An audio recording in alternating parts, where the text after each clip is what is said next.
Hi guys, and welcome back to the channel. So in today's video, first let's get rid of these so it isn't too Casey. What's his full name? Casey Nye. Cool guy. Today I want to give you an update on my 18-month hair transplant that I had done in Turkey, obviously 18 months ago. But instead of just sitting here waffling on and telling you bits and bobs, I wanted to make it a little bit more interesting. So, as you probably see in the video title, I decided to fly my barber across the world and cut my hair with a pair of £1 scissors. Quite often get asked questions like, how does it look now? Have you had any issues? Has any hair fallen out? How has it affected the gym? Do you have to do any injections post-procedure? And probably most commonly, we'll have to have it redone. I'm going to be answering all these questions in today's video, plus where I got it done, how much it costs, and why I'd never get it done in the UK. Now the reason that I'm flying my barber out to the UK to cut my hair where I've been for the last 4 weeks is because 1, flights are so cheap at the moment, 2, he's not working in the UK at the moment due to shop shutting, and 3, I want to see if I could book cheaper flights, get him out here, and cut my hair for cheaper than what it usually costs me to get it done in the UK. So I've managed to do some shopping around online, and I've managed to find flights cheaper than my usual haircut. So my usual haircut, which is booked on the Booksy app, is usually £35 with Nathan, plus £4 for fuel and parking, so it rounds up to £39. Flight I found with EasyJet comes to £37, which leaves us under budget. It comes with a carry-on bag, however, this leaves us with one problem. So I'm gonna give my barber Nathan a call and give him the update.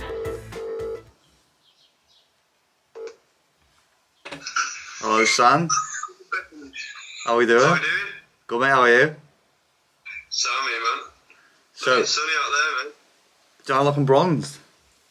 Looking tanned up. Look at the state of my hair there, mate. Good news is I've found flights for Saturday till Monday. So cheeky 2 or 3 day. 37 quid. Usually it's £35, isn't it, for a hairdo with you. Good news is you get hand luggage. The bad news is you can't take scissors. So we've got £2 to play with to get a decent pair of scissors. £2 quid. You get scissors from Yeah. So if you can find me a link of whatever you can send me, I'll get them ordered and get them sent out here for Saturday. To be fair, it's the person doing it, not, what is it, you don't blame your tools, isn't it? That's what it is. There you go, mate, you said it, not me. Well, I'll see you Saturday, man. Yeah, Saturday, just send me over the details so I know so I've got everything on my phone, then I can... See you later. Alright, Take care, mate. Peace. And there we have it. We'll see you in 2 days' time for the cut.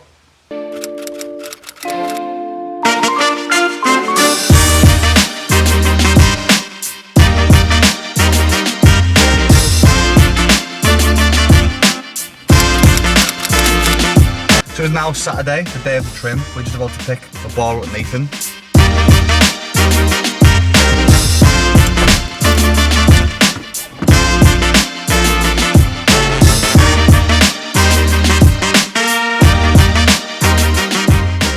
So we decided to use this wonderful location, which is on one of the hillsides of the beautiful Lanzarote.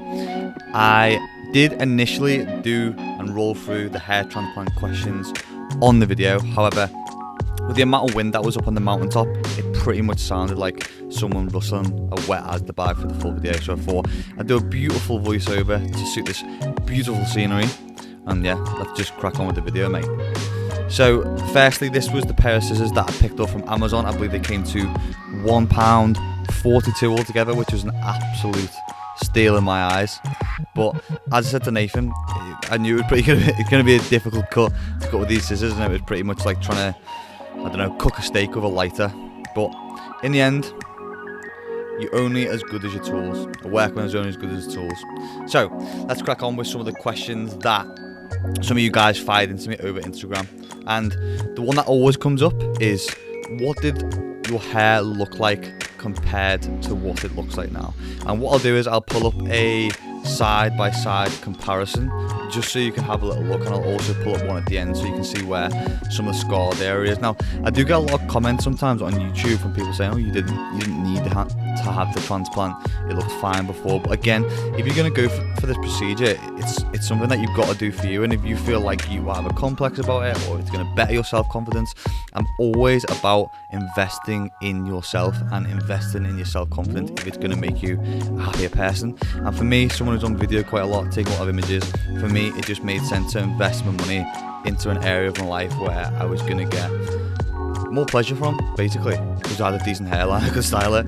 Now, on to question number 2, which leads me to, have you had any issues since having the transplant? And to be honest, apart from the first couple of months where obviously you've got to be really careful with the transplanted area, I've had no issues with it. Like, obviously you can't do some of the things that you would normally do in life, haircuts, gym, etc. But it's just something you've got to be clever with, and you've got to give some kind of sacrifice. Now, on to question 3. Has any hair fallen out since the transplant? This is going to be a difficult one for me to answer. I would obviously like to say no, but I don't know if the transplanted hairs will 100% take to the scalp. I believe some people have not always taken well, and again, that just depends, I believe, on your genetics and how well your scalp takes to those follicles as well. For me, I've pretty much retained all the growth and all the transplanted areas. I'm really happy with the result that I've got, but again, it may be something that you want to look into further. Next question was, how is the scoring now, and is it worth it? So the scoring for me, I'll quickly show a glimpse of video of what the scoring now looks like. I believe in regard to scoring, if you are looking at going and getting a hair transplant over in Turkey, they now use a different procedure. I think it's called DHI or DUI, where the transplanted area and the needle used is a lot thinner, so scoring isn't as prominent as it used to be from the procedure, I think, which is called FUE. And one of my friends has been recently this year, and he has literally no scar on his head compared to what I've got now. But again, it's always a sacrifice. It's going to be a little bit of give and take, and for me, it was worth having a little bit of scarring at the back of my head in order to just be happy with the amount of hair I had in the front of my head, so it's a balancing act. And like I was speaking about with Nathan, it depends on how you're going to have your hair cut following the procedure. If you're going to have a skin fade, it's going to be a little bit more prominent. If you're going to grow your hair out over your full head, then it's probably not going to be an issue, mate. Do you know what I mean? You just got to, again, balance and act what you want your hairdo to look like. So the next question I had was, did this affect you from working out? And this is a question that I've answered before in regards to training in the gym. It's something that's a big part of my life. And with training, I took a full, I think it was 2 to 3 weeks off. Again, I think I got recommended 4. I did in the first 2 to 3 weeks. I just went for a walk, really easy, 10k steps per day. Managed to get some activity in, something that doesn't put too much pressure on the head at all. And it has nothing to do with sweating why you can't go to the gym. It's purely to do with the amount of blood pressure that's going to go to the front of your head. So week 4, week 3, I went back into the gym. I was doing 50% workload or 50% volume or 50% intensity of what I would usually do in the gym. And then from that week 3 and 4, I slowly just built that back up. I didn't do any compound lifts like my squat, my deads, my bench press for a good 6 to 8 weeks, because again, they're the sort of exercise that require a lot of energy. They're a multi-joint lift, and it's going to be something where you're going to be creating a lot of pressure, which you don't want on the head whilst you are recovering from that transplant procedure. So just be clever with it, base it on how you feel, and put a bit of a game plan together. Whether you go with what I did, whether you want to extend it a little bit, completely up to you. Next question I had was, will you have or will you get the transplant redone again if needed? And for me, this is one of the best decisions I've ever made in my life. Like, it was a great overall procedure. I'm really happy with the results, and yeah, if I started to recede further, I would need to get it done again, and yes, I would get it done again. For me, it'd just be worth it. Like, it was almost like, for me, a trip to the dentist and then just a bit of aftercare afterwards. There was no real like pain in place. The next day I was walking around Istanbul, and I just not put on the sidelines as long as I thought I was going to be. So yeah, I'd definitely get it redone. And on the back of that, the one that always comes up is, where did I get it done and how much did it cost? So again, I got it done at GMH, Get More Hair, and the clinic I got it done at was Cosmetica. Again, I'll put the link down in the description box of where I got mine done. That was in Turkey, Istanbul, and that was a full 18 months ago now. It's just crazy that it's been that long, and I think the results that I've just got better and better over time.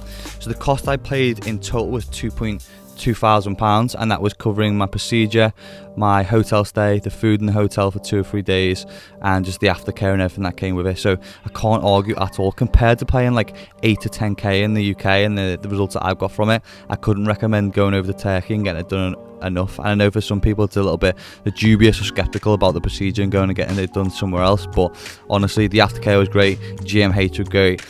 All the aftercare is done by people from the UK, and in London offices I believe they are, so you haven't got to worry about like language barriers or miscommunication or anything like that. It was just 100% plain sailing all the way through. Next question I'm going to get onto is finasteride. Again, it's not something that I'm massively up on, but I always get asked about it. Now finasteride, I believe in regards to the side effects of it and how it helps the hair, it's got something to do with the follicle and how it takes to the transplant and the growth of it. But I know it does affect the main androgen receptor, I believe, that produces testosterone, so it does lower testosterone. You've got to be careful with the amount of estrogen that then bounces back. I think some people have been cited to have experienced some kind of gyno, it's a little lump behind the nipple following it as well. I completely stayed away from this ride, and I know there's a natural version that I think you can pick up, but again, do some research into finasteride. If it's something that works for you in regards to the cost benefits, then just pick some up and use it as and when you wish, but you do get given some at the clinic when you get your aftercare kit as well. So the last question, and this one again always comes up, was the procedure painful? So the procedure in total, like I said before, it was almost like going to the dentist. Like, I've got a pretty decent pain threshold despite being a big pansy, and for me the pain wasn't really, like, if I had to give it a score, I'd give it like a 3 out of 10. Like, piece of piss, mate, honestly. The only thing that hurt a little bit, I got the pain-free injections first. So this was it's almost like an insulin needle pen, just like a little pop in the back of your head on the skin folds before the anaesthetic goes in, because that is like a long needle that goes in the skin fold of your head. And I believe from speaking to some friends who went over and didn't get the pain-free, that it was very painful. So for the extra couple £100 that you pay for the pain-free injections prior to the anaesthetic, I would 1,000,000% recommend that. And then through the rest of the procedure of the drafts getting pulled out and then getting put back into my head, and afterwards there was pretty much next to no pain.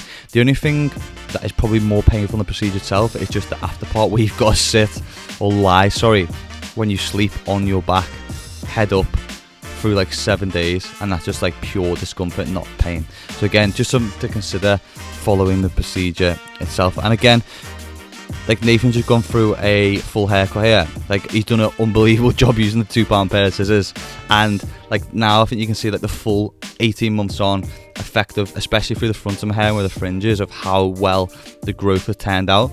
And I'm just mega happy with now being able to go to barbers, get a haircut that I want to get, because I used to go to the barbers and think, or ask for, mate, what can you give me where I'm going to be able to cover this area, or when the wind blows, or when I'm styling it, or what products should I use to cover this up or thicken this bit area out.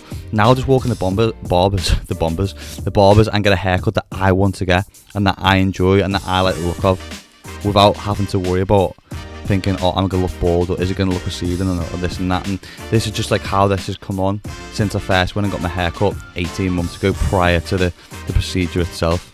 And I can't thank Nathan enough for cutting my hair for like the last 7-8 months and just being like a really cool guy. Yeah. So we managed to do the haircut for under 40 quid.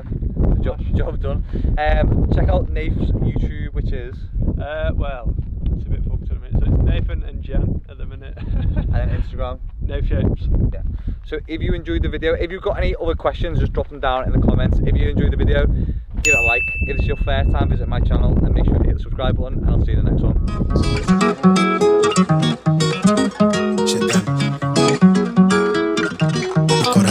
Don't finna jump for the shit. All top when I speak, all cap with the speech.